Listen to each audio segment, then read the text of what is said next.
Welcome back to another episode from my favorite series of vlogs ever uploaded to this YouTube channel. Not only is this our 10th year to Cabo, our 15-year YouTube anniversary is on midnight of the final day of the contest. This just so happened to be the same night as a full lunar eclipse, so the vibes are as high as they've ever been. Sometimes the stars and the moon just align perfectly. If you haven't watched the first 4 episodes and liked all of them, you probably aren't packing and are not a hung genius, so go please click like now. The links for all these episodes are in the description. These episodes are like movies. Every single year we try to bring the highest production value possible and try to make these vlogs as entertaining as possible. If you want to support the dream, please drop a like. For real, you guys get to watch our videos for free. It is all we ever ask, unless you want to share it with a friend. Last episode, we witnessed the first 2 rounds of Pro. This episode, we'll have it all. We will be wrapping up the Pro men's along with finding out who won the women's. And since that episode took so long to edit, I didn't end up finishing out the first day of the Pro contest. Spoiler alert, it was one of the most magical sunsets I've ever seen. Let's go check that out, then it's straight back out to the beach for some amateur footage I missed from yesterday, then straight into the professional men's division where I had quite a surprise.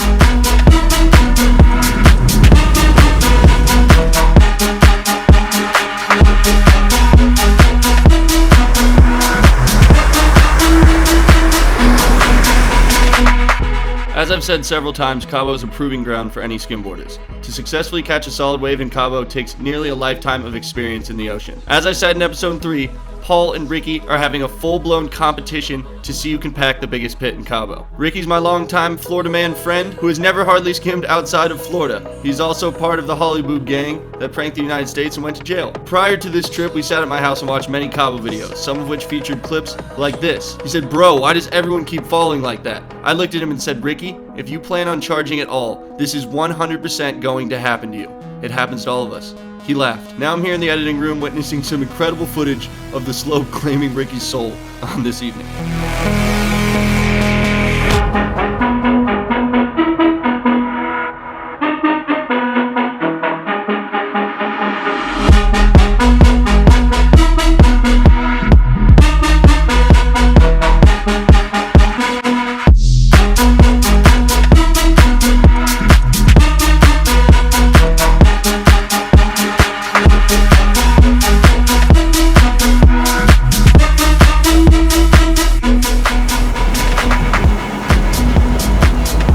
We also have to give credit where credit is due. Ricky was charging. I've taken several people that are pretty good at skimboarding to Mexico that didn't charge nearly half as hard as Ricky did. And after reviewing this clip, this is probably easily the most solid wave Ricky has ever tried to wrap, and he committed and got slammed. There's only a little bit of light left, but we still have a couple days to see who will pack the bigger pit between Ricky and Paul. Something else to mention, Paul's friend came out to Cabo to shoot for the contest. Unfortunately, the day before the contest, he absolutely annihilated himself at lovers attempting to skimboard. I can only imagine it looked something like this, except for way worse, way more painful, and involving bones breaking. Not only that, upon arriving, Rave King nearly had kidney failure, severe dehydration, and spent 4 days in a Mexican hospital. Not only that, either a Mexican bug or Montezuma's revenge began plaguing the crew. I had it leading up to the contest, along with several others.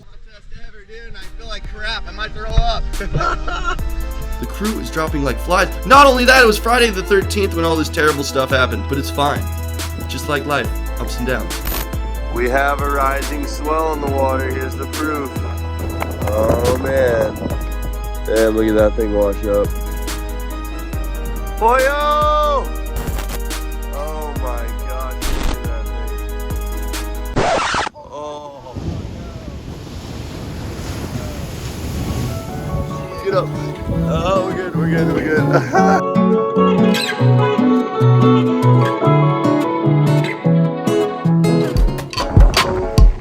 This is the night I decided to bring my camera out for a sunset on the beach. Perfect night for it. Look at this. All the way around.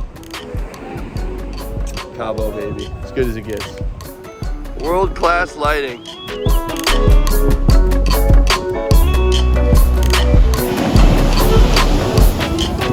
Swells rising.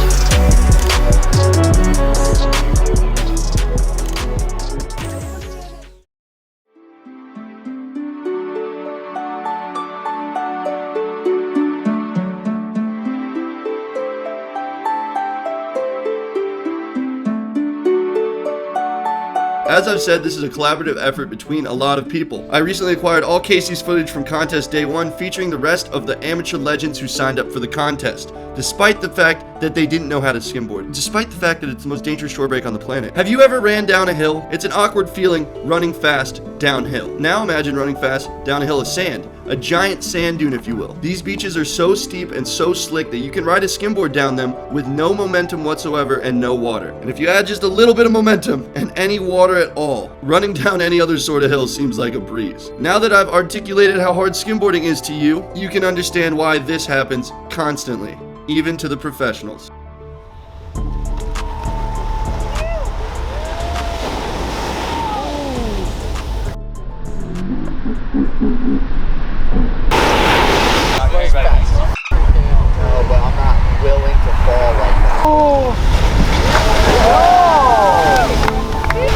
Go, Dale, go. Go, Daley, go.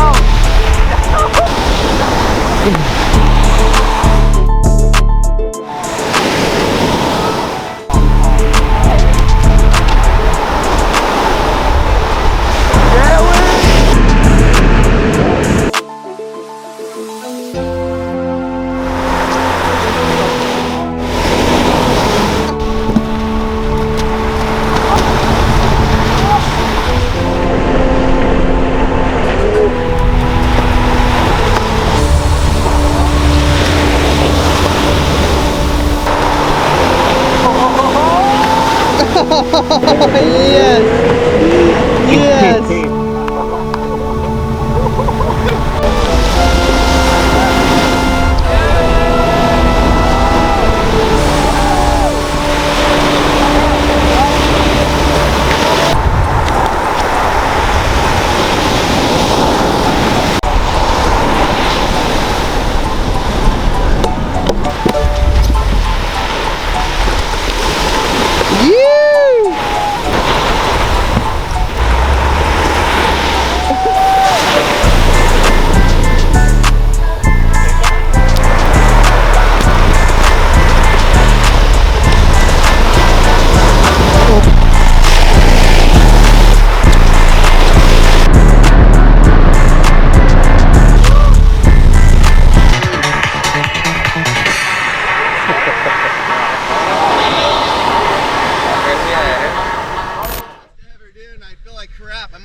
This clip of Skummy is legendary because this is the first wave of the heat. So the boys were in some ways relying on me to call them into waves because timing is everything in Mexico.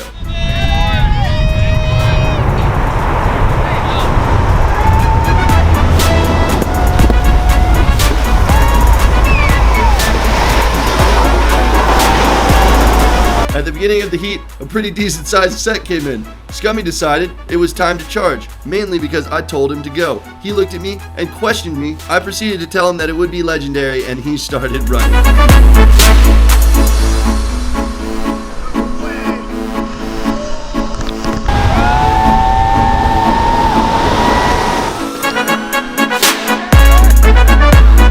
These boys were charging hard, and while, spoiler alert, Skummy didn't make it through his heat with that super gnarly wave that he charged, Casey took a page out of Trin's book and did a couple 360s down the slope, which somehow, honestly, amazingly enough, got him into the next round. Unfortunately, he too was the sorest that he's ever been, because running up and down sand hills and falling over and over again really takes a toll on your body. Skimboarding is the gnarliest thing that has ever happened anywhere. I woke up this morning and I can't pick my legs up. I forfeited, bro. I disqualified myself. This is coming from someone who absolutely shreds on a snowboard too. So this gave him no choice but to respect the sport, preserve what's left to preserve, and respectfully bow out of the competition. The crew just can't seem to stop taking L's. Unfortunately, because of my knee, I was forced to back out of the competition too. Just kidding. I actually found out last night that I had Bullo in my quarterfinal heat. In case you don't know who Bullo is, he's the king of Cabo. Nobody knows Cabo waves and water on a skimboard better than Bullo. I was really hoping I wouldn't have to skim against him until the finals, but the luck of the draw threw us in a heat together in the quarterfinals. Who are you going up against? All right, contest day 1, showed up, limping to the beach. We had the cane, we had the knee brace, we had the ice, we had the ibuprofen. I skimmed for the first time in 4 days in my heat. For some reason, my first wave was an airdrop. That was terrifying, concerning, but comforting because I didn't blow my knee out that time. So I actually managed to win both of my heats yesterday, and we are into the round of 8, which is quarterfinals, then semis, then finals. The only problem is I'm skimming against Bullo in my quarterfinal man-on-man heat. In case you didn't know what that means, it means I'm skimming against literally the best pro in the Cabo area, maybe in all of Mexico, at least when it comes to big waves and timing for big wraps and siders and barrels. So this is what I was hoping the final would be. I was hoping me and Bullo would go head to head in the finals, but it looks like the finals is now the quarterfinals. And my guess is whoever wins this heat is gonna win the whole contest. So let's do that. Yeah. Let the games begin. You got this, dude. What are you thinking? Dude, I think that here should be the final. Me and Jack should be on the final. Well, that's what we were thinking too. It is what it is, man. I'm ready. I'm ready. It's gonna be a good one. I'm ready for a good wipeout. It's ready on this short break right now. All right. It's heavy. It's massive. So. Unfortunately, in my mind at least, the contest was not at the sider today. We have moved to straight waves. I personally love the sider, but after 10 years of skimming Cabo, I'm pretty confident in my ability to skim straight waves. However, given the swell direction and the place on the beach, I was a little worried because 8 out of 10 waves the first hour that I spent on the beach were goofy foot wraps, meaning favorable for a goofy footed rider, which I am not. If you're goofy footed, it's way easier to run and catch a wave like this. Backside, if you're regular, it's the opposite. Frontside wraps are insanely hard for anyone and very dangerous in Cabo. But it appears sitting on the beach for an hour, I won't have much of a choice but to go frontside and test my luck. Either way, I'm down to roll the dice, and the first heat of the day kicks off with myself and Bullo. Let's see how this goes. I need to test and prove, I know. Love to stretch the truth, I know. The devil dressed like you, I know. That's a blessing too, we go down that rabbit hole where there is no giving, just taking.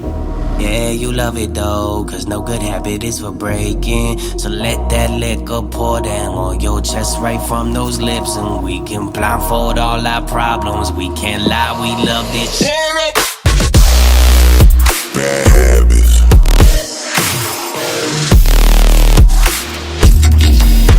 Yeah, you gotta have Bad habits.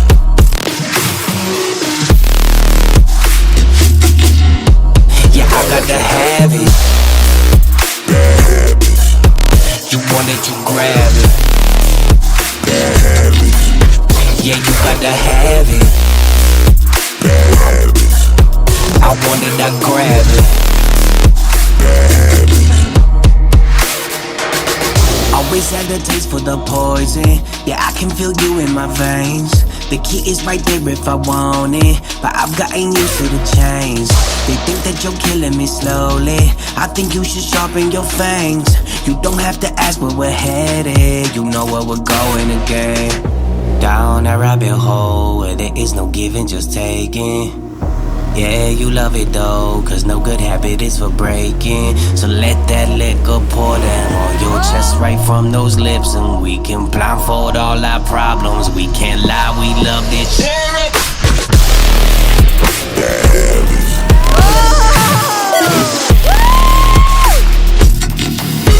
Yeah, you gotta have Bad habits.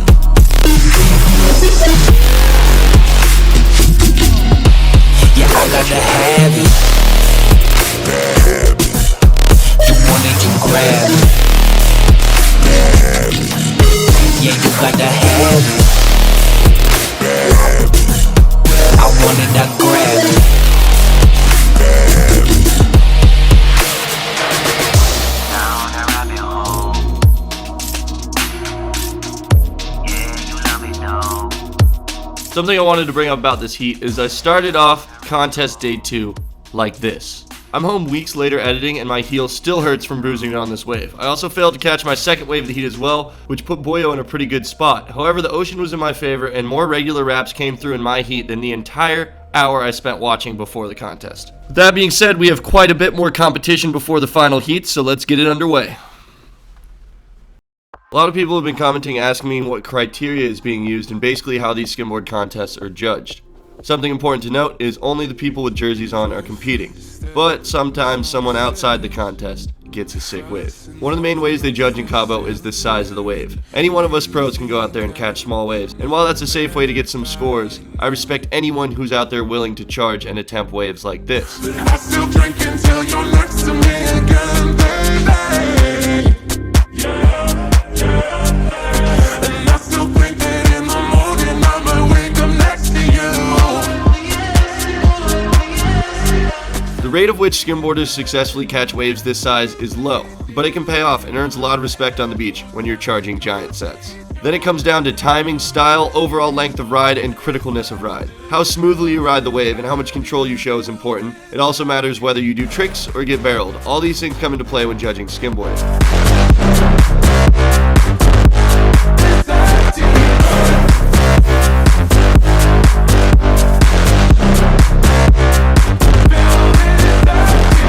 And your pictures on my phone help me to pretend that I'm not alone. And you think I know better by now.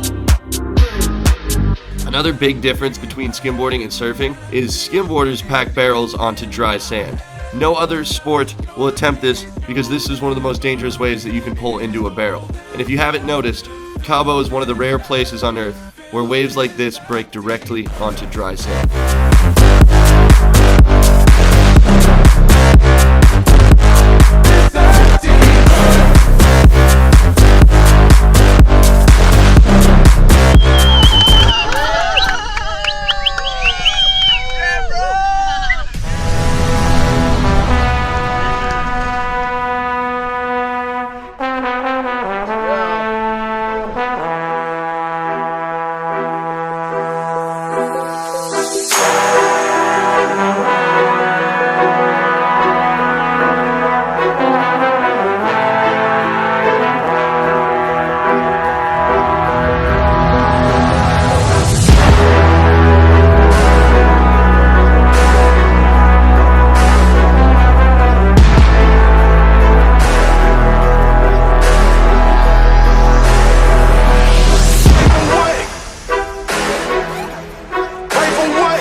I'm just stoked to be here, you know? I'm just happy to relax, go catch a couple waves.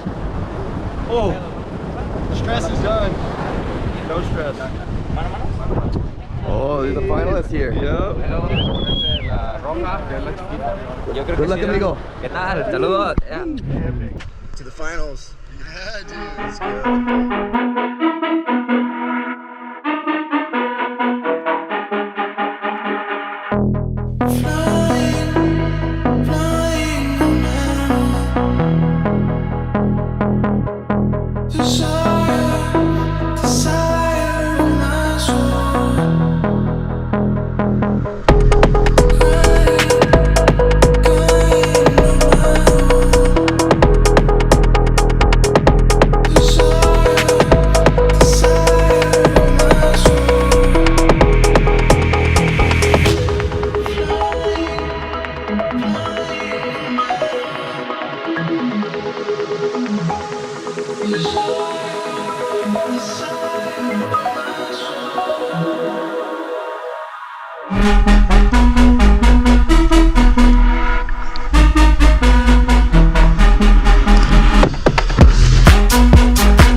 I just witnessed you win, dude? Maybe, bro. Showed up the other day with a cane. My knee is killing me, but I don't know. I never felt like I locked down 3 heats so hard, but I might have just secured that Cabo bag with the ultimate comeback. Oh, I'm having so much fun. We're having fun tonight, no matter what. So that wraps up the final heat of the contest. I felt really good about it too. I skimmed, in my opinion, about as good as I could have skimmed throughout the whole contest, but it was a super tricky heat, mainly because it got windy. And something I've learned in Cabo is the best skim sessions are always either first thing in the morning or late in the evening. That day the forecast called for strong winds throughout the day, and we were racing to beat the wind. We almost did, but during the final heat it was insanely windy. But being that I'm from Florida, I almost only ever skim when it's windy because that's the only time there's waves. The Gulf Coast of Florida has a very small ocean. It barely even counts as an ocean, so they call it the Gulf of Mexico. It's very shallow and very small, so the waves never get that big. This This is the ocean of Mexico, or the Pacific Ocean. It doesn't take much imagination to see why the waves are better and bigger and more powerful in Mexico. But because of the wind direction during the heat, it actually allowed me to run downwind with the wind and catch a couple frontside wraps, which I ended up successfully doing in every single one of my heats during day 2 of the contest. I feel as though if it weren't for these waves, I might have not made it as far as I did. I also think personally the best wave that I caught in the entire contest was this one, just because I had such an insane view from where I was